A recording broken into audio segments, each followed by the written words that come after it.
Hello everyone, welcome back to my channel. चलिए शुरू करते हैं आज का पार्ट। लास्ट पार्ट में हमने देखा था कि लंचन जियांग चैंग विंग को ढूंढ रहे थे एंड लगभग 3 मंथ्स बाद उन लोगों को विंग दिखा एंड तब लंचन को रियलाइज़ हुआ कि विंग रिसेंटफुल एनर्जी यूज़ कर रहा है। जब लंचन ने विंग से इस बारे में पूछा तो विंग ने लंचन को बहुत इंसल्ट किया। लंचन उसे बोल भी नहीं पाया कि लंचन प्रेग्नेंट है विंग के चाइल्ड से। लंचन को पता नहीं कि उसने क्या गलती की थी जिसकी वजह से विंग उसे ऐसा पनिशमेंट दे रहा है। लंचन को बहुत बुरा लगा, बहुत ही हर्ट फील हुआ, तो वो सीधा निये क्लैन पे चला आया क्योंकि प्लान के मुताबिक निये क्लैन में ही आएगा प्लानिंग होगा। एंड वैसे भी लंचन को पता चला है कि उसका भाई लान सिशन निये क्लैन में आया है। बहुत टाइम बाद वो अपने भाई को देखने वाला था। जैसे उसे ये न्यूज़ मिला है वो सीधा निये क्लैन पे चला आया है। जब वो निये क्लैन में जा रहा था उसे विंग की कही हुई बातें याद आ रही थी। विंग ने कहा था, लांग वांग जी, तुम अपने आप को क्या समझते हो? बाहर के लोग मेरे टेम्परमेंट के बारे में कैसे जान सकते हैं? लंचन के मन में विंग के ये वर्ड्स गूंज रहे थे। एनीवेज, जैसे ही लंचन निये क्लैन में आया वो सीधा जेवोजुन के रूम पे चला गया। उसने नॉक किया एंड जेवोजुन ने इमीडिएटली दरवाज़ा ओपन किया। जेवोजुन ने कहा, वांग जी। लंचन ने कुछ कहा नहीं। उसने अपने भाई को टाइटली हग कर लिया। ये देख के जेवोजुन ने स्माइल किया एंड उन्होंने भी लंचन को टाइटली हग कर लिया। जेवोजुन जानते हैं कि लंचन अपने फीलिंग को वर्ड्स में एक्सप्रेस करने में इतने एक्सपर्ट नहीं हैं, बट वो लंचन को समझ सकते हैं। तो उन्होंने कहा, मैंने भी तुम्हें बहुत मिस किया है वांग जी। लंचन ने सिर्फ नोट किया, बट वो दोनों अलग नहीं हुए। कुछ टाइम बाद जेवोजुन ने पूछा, वांग जी, सब कुछ ठीक तो है ना? क्या तुम्हें विगोंगजा नहीं मिला? ये सुनकर लंचन ने जेवोजुन को भी टाइटली पकड़ लिया। उसे रोना आ रहा था। उसने एक डीप ब्रेथ ली और कहा, मैंने आपको बहुत मिस किया है, अंकल को भी। ये सुनकर जेवोजुन ने स्माइल किया। जेवोजुन ने लंचन के हेड पे किस किया और कहा, अब मैं यहाँ पर आ गया हूँ भाई, मैं तुम्हारे पास हूँ एंड अंकल भी सेफ हैं। मेरे साथ चलो, हमें कुछ चीज़ें प्रिपेयर करना होगा। एंड फाइनली वो दोनों अलग हुए। जेवोजुन ने लंचन के शोल्डर्स को पकड़ा एंड उसके फॉरहेड पे एक सॉफ्ट किस किया। एंड देन वो लोग निये क्लैन के डिस्कशन हॉल पे चले गए। जब वो लोग जा रहे थे उन दोनों के बीच में एक साइलेंस था। जेवोजुन बार बार लंचन की तरफ देख रहे थे बट वो कुछ बोल नहीं रहे थे। एंड लंचन इस चीज़ को अप्रिशिएट करता है। जाते वक्त लंचन सोच रहा था कि उसके पेरेंट्स के बीच में जो शादी हुआ था वो अनरिक्वायर्ड लव का शादी था। लंचन एंड जेवोजुन अपने पापा के प्यार के बिना ही बड़े हुए हैं। उन्हें अपने पापा के प्यार नहीं मिला है। क्या लंचन के चाइल्ड का फेट भी सेम होगा? क्या लंचन के लिए ऐसे वॉर के बीचों बीच इस सिचुएशन में इस चाइल्ड को इस दुनिया में लाना ठीक होगा? विंग ने ऑलरेडी अपनी बातों से लंचन को समझा दिया है कि विंग के लंचन के बीच में कोई भी रिलेशनशिप नहीं है और ना ही विंग को लंचन का परवाह है। तो लंचन इस हालत में कैसे विंग को उनकी चाइल्ड के बारे में बताएगा? ये इम्पॉसिबल है। एंड लंचन अपने फैमिली को भी इस बारे में नहीं बता सकता क्योंकि शादी से पहले इंटीमेसी उसके क्लैन के रूल्स के खिलाफ है। अगर लंचन फिर भी इस चाइल्ड को इस दुनिया में लाया तो उसके क्लैन उसे एबंडन कर देंगे, उसको बुरा भला लेबल दे देंगे, जो लंचन नहीं चाहता। एंड लंचन ये भी नहीं चाहता कि उसके चाइल्ड के लिए विंग को लंचन से ज़बरदस्ती शादी करना पड़े। ये उसके चाइल्ड के लिए और भी बुरा होगा। उस रात को लंचन अपने रूम के विंडो पे बैठा हुआ था एंड गुचिन प्ले कर रहा था। वो गुचिन में क्लेंसिंग प्ले कर रहा था। जब वो प्ले कर रहा था उसे अपने स्टमक पे एक स्पिरिचुअल एनर्जी फील हो रहा था जो कि बहुत ही स्मॉल है। ये फील होती लंचन के फेस पे एक स्माइल आ गया। उसे रियलाइज़ हुआ कि इस म्यूज़िक से उसका चाइल्ड का एनर्जी रिएक्ट कर रहा है। तो लंचन ने वही सॉन्ग प्ले करना शुरू किया जो उसके मम्मी उसके लिए प्ले किया करती थी। कुछ टाइम बाद लंचन ने विस्पर करते हुए कहा, मुझे माफ़ करना, मैं तुम्हें वो लाइफ नहीं दे पाऊँगा जो तुम डिज़र्व करते हो। जब लंचन ये बोल रहा था तब उसका वॉइस बहुत ही स्मॉल था। अगर उस रूम पे कोई होता भी उसको उसका वॉइस सुनाई नहीं देता। एंड वैसे भी लंचन के लिए ज़ोर से बोलने का फ़ायदा क्या है? उसे पता है कि उसका चाइल्ड अभी उतना बड़ा भी नहीं हुआ है जो वो उसका वॉइस सुन सकेगा। बट फिर भी लंजा चाहता था कि उसके चाइल्ड को पता चले कि अगर लंजा उस चाइल्ड को इस दुनिया में ना भी लेकर आए, फिर भी वो चाइल्ड लंजा के लिए बहुत ही प्रीशियस है। लंजा उसके बारे में जानता है एंड लंजा उससे बहुत प्यार करता है। लंजा को आज से पहले इतना लोनली कभी भी फील नहीं हुआ है। उसे आज बहुत ही अकेला फील हो रहा था। एंड जैसे उसके दिमाग में ये बात आ रहा था कि वो अपने चाइल्ड को कहीं भी देख नहीं पाएगा, तब उसे बहुत ही हेवीनेस फील हो रहा था। उसका दम घुट रहा था, उसे प्यास लगी थी, उसका पूरा बॉडी स्वेटिंग करने लगा। वो धीरे धीरे उठ के खड़ा हुआ एंड वो पानी ढूंढने लगा। जब वो पानी ढूंढ रहा था, वो अपने आप को समझा रहा था कि ये प्रेगनेंसी टर्मिनेट करना ही ठीक होगा, क्योंकि विंग उसे नहीं चाहता एंड विंग इस चाइल्ड को भी नहीं चाहेगा। लंजा का सेक्ट उसे उसके सेक्ट से निकाल देगा एंड ये पूरा ब्लेम उसके चाइल्ड के ऊपर जाएगा, जो लंजा नहीं चाहता। इस सिचुएशन में इस चाइल्ड को इस दुनिया में लाना उस चाइल्ड के लिए बहुत ही क्रूअल होगा। तो लंजा को अपना प्रेगनेंसी टर्मिनेट करना ही होगा। बट ये थॉट लंजा के दिल में आते ही लंजा को बहुत ही अजीब फील होने लगा। कुछ भी अच्छा नहीं लग रहा था। उसे लग रहा था कि कुछ भी ठीक नहीं है, ये सब ठीक नहीं है। जो मिराकिल उसने एंड विंग ने क्रिएट किया है, वो उससे मिलना चाहता था एंड वो मिराकिल उनका चाइल्ड है। वो उसे देखना चाहता था, उसे प्रोटेक्ट करना चाहता था, अभी भी चाहता है। वो यही सोच रहा था, तभी फाइनली उसे वाटर का जार मिल गया। उसने एक ही ब्रेथ में पूरा वाटर पी लिया एंड इसके वजह से वाटर पीने के बाद उसे खांसी होने लगी एंड खांसने की वजह से उसने जो कुछ भी खाया था उसने सब कुछ वॉमिटिंग कर दिया। लंजा का बॉडी इतना वीक हो चुका था कि वो बेड तक जा भी नहीं पाया। वो वहाँ पर ही फ्लोर पे बैठ गया। उसके अंदर जितने भी स्पिरिचुअल एनर्जी बचे थे, उसने अपने एनर्जी से सारे दरवाजे एंड खिड़कियाँ सील कर दिया एंड देन वो फ्लोर पे बैठ के बेड पे लीन होकर वहाँ पर ही बैठ गया। उसने विस्पर करते हुए कहा, विंग प्लीज़ हमारे पास आओ। अब 3 दिन बाद ऑफिशियली अनाउंस हुआ कि जियांग क्लैन के clan leader Jiang Cheng and Wei Wuxian आ गए हैं। लंजा कॉन्फ्रेंस हॉल में था जहाँ पर मीटिंग चल रहा था एंड तभी एक सर्वेंट ने अनाउंस किया कि वो दोनों आ गए हैं। एंड जैसे ही अनाउंस्ड हुआ, ज़ेबोजुन इमीडिएटली लंजा की तरफ देखा, बट लंजा ने ज़ेबोजुन की तरफ नहीं देखा। डिस्कशन तक लंजा वहाँ पर ही था। जैसे डिस्कशन ख़त्म हुआ, लंजा इमीडिएटली अपने रूम पे चला गया एंड अपने आप को लॉक कर दिया। जब से उसने डिसीजन लिया है कि उसे ये प्रेगनेंसी टर्मिनेट करना होगा, तब से उसे पैनिक अटैक्स आते हैं। जब भी वो इसके बारे में सोचता है, उसे पैनिक अटैक्स आते हैं। लंजा अपने आप को डिस्ट्रैक्ट करने की कोशिश करता है, बट नहीं हो पाता। शायद लंजा को अपने भाई के साथ बात करना चाहिए, बट लंजा को पता नहीं कि वो अपने भाई को क्या कहेगा, कैसे कहेगा।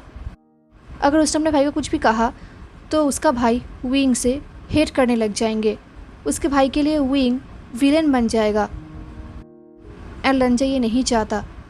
लंजा को पता है कि ज़ेबोजुन ये सब जानने के बाद विंग को पनिशमेंट देंगे, उसे रिस्पॉन्सिबिलिटी लेने के लिए फोर्स करेंगे एंड लंजा ये बिल्कुल भी नहीं चाहता, ना ही अपने लिए, ना ही विंग के लिए और ना ही अपने चाइल्ड के लिए। नेक्स्ट डे फाइनली लंजा प्रैक्टिस के लिए रूम के बाहर गया, क्योंकि उसने बहुत दिनों के लिए रेस्ट ले लिया है। अब उसे प्रैक्टिस करना चाहिए, क्योंकि उन लोगों को वेन रूहान को हराना भी तो है। इस दौरान ज़ेबोजुन ने लंजा को इन्फॉर्म किया कि उनका एक सीक्रेट स्पाई है जो वेन क्लैन में है, बट ज़ेबोजुन ने उनका नाम नहीं लिया। ज़ेबोजुन ने लंजा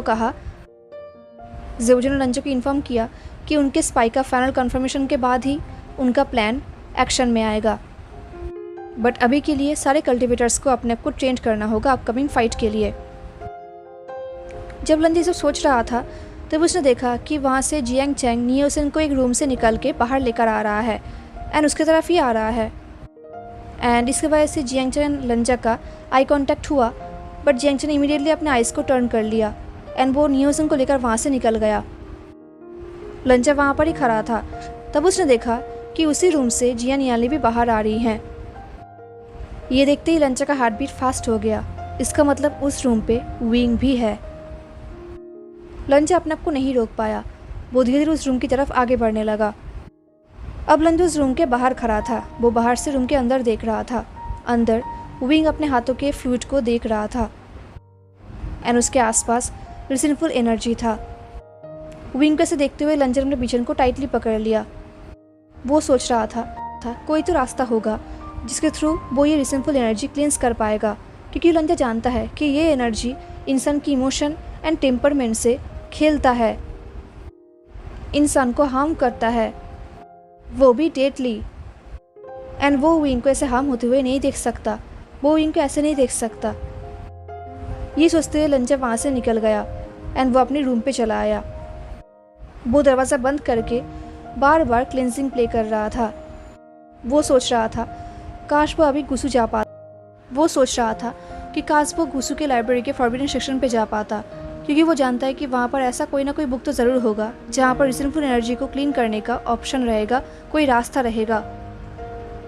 उसे पता है कि उसके सारे सवाल के आंसर वहाँ पर ज़रूर मिलेगा। उस रात को एक सेलिब्रेशन हो रहा था न्यूक्लैंड में। ये सेलिब्रेशन विंग के लिए हो रहा था, क्योंकि विंग ने वेन जूलियो एंड वेन चाओ को हराया था। सब लोग सेलिब्रेशन में मौजूद थे सिवाय लंजा के। लंजा अपने रूम पे ही था, क्योंकि वहाँ पे जो फूड का स्मेल होगा, अल्कोहल का स्मेल होगा, स्वेट का स्मेल होगा, उससे लंजा को वॉमिटिंग होगा, तो ना जाना ही बेहतर होगा। एंड वैसे भी वो अभी विंग को फेस करने के लिए रेडी नहीं है, तो वो अपने रूम पे ही था। वो कंटिन्यू गुचिन प्ले कर रहा था। देखते देखते बहुत टाइम बीत गया, ऑलमोस्ट मिडनाइट हो चुका था, पर लंजा अभी तक जगा हुआ था एंड गुचिन प्ले कर रहा था। तभी लंजा को सडनली अपने स्टमक पे कुछ फील हुआ, थोड़ा सा पेन जैसा। लंजा सोच रहा था कि अभी तक उसका चाइल्ड इतना भी बड़ा नहीं हुआ है जो वो उसे किक करेगा, तो ये कैसा पेन था, ये कैसा फीलिंग था। तभी लंजा को विंडो के पास कुछ फील हुआ। लंजा ने इमीडिएटली विंडो के पास देखा तो वहाँ पर एक फैमिलियर रेड कलर का स्पिरिट था। वो स्पिरिट एक लेडी थी। ये वही स्पिरिट थी जो विंग के बुलाने पर वेन चाओ को मारने के लिए आई थी। ये देखते ही लंजा ने अपने बिचन को बुलाया एंड उसने बिचन को स्पिरिट की तरफ पॉइंट किया। ये देख के वो लेडी हंस उठी। वो लंजा के आसपास सर्किल में घूमने लगी एंड लंजा भी अपने बिचन से उसके ऊपर अटैक करने लगा, बट वो लेडी एफर्टलेसली लंजा के अटैक को डिफेंड करने लगी। देन लंजा ने अपने बिचन को सील किया एंड उसने अपने गुचिन को बुलाया। वो गुचिन प्ले करने ही वाला था तब वो स्पिरिट ने कहा, इतना भी क्रूएल मत बनिए मास्टर। ये सुनते ही लंजा स्टिल हो गया। स्पिरिट बात कर रहा है, ये कैसे पॉसिबल है। लंजा ने गुचिन में नोट्स प्ले करते हुए पूछा, तुम कौन हो एंड यहाँ पर क्या कर रही हो। ये देखते ही उस घोस्ट ने हंसा और कहा, ये सब सॉन्ग काम नहीं करेगा मास्टर। लंजा ने फिर से पूछा, तुम यहाँ पर क्या कर रही हो। उस घोस्ट ने कहा, सच में बहुत ब्यूटीफुल है। ये बोलकर वो घोस्ट लेडी लंजा के पीछे से लंजा के हेयर को अपने फिंगर में ट्विल करने लगी एंड इसके वजह से उसका लॉन्ग रेड नेल्स लंजा के शोल्डर में पोकिंग हो रहा था। उस घोस्ट ने कहा, बहुत ब्यूटीफुल है। देन उस घोस्ट ने लंजा का इस तरफ देखा और कहा, ऑफ कोर्स आपके लॉस से बहुत ही दुख होगा। देन वो लेडी लंजा के हेड से लेके पैर तक देखने लगी एंड देन उसका आइस लंजा के स्टमक पे फिक्स हो गया। उसने कहा, मैं सब कुछ देख सकती हूँ मास्टर। ये बोलने के बाद वो लेडी दरवाजे से डिसअपेयर हो गई। लंजा ने बिचन को टाइटली पकड़ा एंड वो दौड़ के दरवाजे से बाहर गया उस घोस्ट को ढूंढने के लिए। वो बहुत ही पैनिक हो गया बिकॉज उसका सीक्रेट उसके अलावा किसी और को भी पता है एंड वर्स्ट बात तो यह है कि उसका सीक्रेट किसी और को नहीं बल्कि विंग के घोस्ट को पता है। यही सोचते हुए लंजा अपने रूम से बाहर गया दौड़ते हुए। तभी उसके पैर किसी चीज़ से टकरा गया एंड वो नीचे गिरने वाला था। वो नीचे गिर ही रहा था तभी किसी ने उसको टाइटली पकड़ लिया, तो लंजा ने भी उसके हाथ को टाइटली पकड़ लिया। लंजा ने एक डीप ब्रेथ लिया एंड अपने आंखें टाइटली बंद किया एंड उसने उस इंसान के स्लीव्स को टाइटली पकड़ा। वो सोच रहा था कि वो अभी गिरने वाला था अपने स्टमक के ऊपर। वो ऑलमोस्ट अपने चाइल्ड को हार्म करने वाला था। वो ऑलमोस्ट अपने चाइल्ड को खोने वाला था। वो यही सोच रहा था तभी उस इंसान ने कहा, वांग जी। ये सुनते ही लंजा ने अपने हेड को शेक किया एंड वो अपने थॉट्स से बाहर आया। उसने अपनी आंखें ओपन किया। उसने देखा कि उसे जिसने पकड़ा है वो और कोई नहीं बल्कि निये मिंगजुए है, एंड उनके फेस में एक कंसर्न लुक है। लंजा ने कहा, सेक लीडर निये। ये बोल के लंजा उनसे अलग हुआ एंड एक फॉर्मल वो किया और कहा, माफ़ करना डिस्टर्ब। इससे पहले वो अपने बातों कंप्लीट कर पाता, किसी और इंसान ने पीछे से कहा, सेक लीडर निये। ये वॉइस सुनते ही लंजा टेंस्ड हो गया क्योंकि ये वॉइस विंग का था। निये मिंगजुए ने एक पोलाइट स्माइल की और कहा, यंग मास्टर वी। विंग लंजा के पास आकर खड़ा हो गया। लंजा ने देखा कि विंग कुछ ज़्यादा ही क्लोज खड़ा है। उन दोनों का शोल्डर्स ऑलरेडी टच कर रहे थे। विंग ने लंजा की तरफ देखा और कहा, तुम्हारा बेड टाइम तो ऑलरेडी पास हो चुका है ना लंजान। विंग ने लंजा के नाम के ऊपर कुछ ज़्यादा ही प्रेशर दिया, जो लंजा ने नोटिस किया एंड लंजा को बहुत ही अजीब लगा। वो एक बार निये मिंगजू की तरफ देखने लगा, एक बार विंग की तरफ, एंड देन उसने नोट किया। निये मिंगजू ने पूछा, वांग जी क्या तुम ठीक हो? तुम थोड़ा स्ट्रेस दिख रहे हो।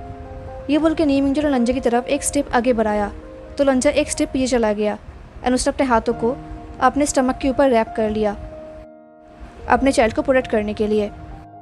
लंजा ने वो करते हुए कहा, मैं ठीक हूँ। सेक लीडर निये को वर्डिट करने के लिए मैं माफ़ी चाहता हूँ। इससे पहले निये मिंगजू कुछ कह पाता, विंग ने कहा, लंजा का ख्याल मैं रख लूँगा। आई एम श्योर सेक लीडर निये के पास और भी इम्पोर्टेंट काम होंगे। लंजा ने नोटिस किया कि बेसिकली विंग निये मिंगजुए एंड उसके बीच में खड़ा है, वो भी लंजा को गार्ड करते हुए। एंड लंजा श्योर है कि निये मिंगजू ने भी ये चीज़ को नोटिस किया है, बट लंजा की तरह उन्होंने भी कोई रिएक्ट नहीं किया। उन्होंने कहा, ठीक है वांग जी अपना ख्याल रखना। ये बोल के निये मिंगजू वहाँ से चले गए। अब वहाँ पर सिर्फ लंजा एंड विंग थे। लंजा विंग के पीछे खड़ा था तो वो उसके बैग को देख रहा था। देन उसने एक डीप ब्रेथ लिया। उसे अब रियलाइज़ हुआ कि वो इतने टाइम से अपने ब्रेथ को रोक के रखा था। उसने कहा, वी। इससे पहले वो विंग को कम्प्लीटली बुला पाता, विंग ने लंजा के हाथ को पकड़ा एंड उसे खींच के रूम के अंदर लेकर गया। रूम के अंदर आते उसने लंजा के हाथ को छोड़ दिया एंड वो रूम पे बहुत ही हार्शली घूमने लगा एंड बस कुछ ही सेकंड में पूरे रूम पे रिसीवफुल एनर्जी जैसे भर गया। रिसीवफुल एनर्जी हर एक दरवाजे एंड खिड़कियों को बंद करने लगा। कुछ रिसीवफुल एनर्जी लंजा के पास आ गया। कोई लंजा के स्लीव्स को खींच रहा था, कोई उसके हेयर को, पर लंजा वहाँ पर ही खड़ा था। वो सिर्फ विंग को देख रहा था एंड उसके लिप्स में एक स्मॉल स्माइल था। वो सोच रहा था, अगर विंग उससे बात करना चाहता है, अगर विंग उसके ऐसे ही आसपास रहना चाहता है, तो शायद लंजा उसके साथ अपने चल के बारे में बात कर पाएगा। वो उससे एक सिविलाइज्ड कन्वर्सेशन कर पाएगा। वो ये सोच ही रहा था तभी विंग ने लंजा की तरफ देखा। विंग ने देखा कि कुछ रिसेंटफुल एनर्जी लंजा के फेस के बहुत ही करीब है। ये देख के विंग कुछ टाइम के लिए कंफ्यूज्ड हो गया एंड देन विंग ने चिल्ला कर कहा, बहुत हुआ, एंड वो एनर्जीज वहाँ से गायब हो गए। लंजा ने कहा, विंग। तभी विंग ने कहा, लांग वांग जी। एंड बस ये सुनते ही लंजा का पूरा होप, उसका दिल टूट गया। हेलो एवरीवन, तो कैसा लगा आपको आज का पार्ट ज़रूर बताना। मिलते हैं नेक्स्ट पार्ट में, तब तक के लिए tata take care, stay safe, bye.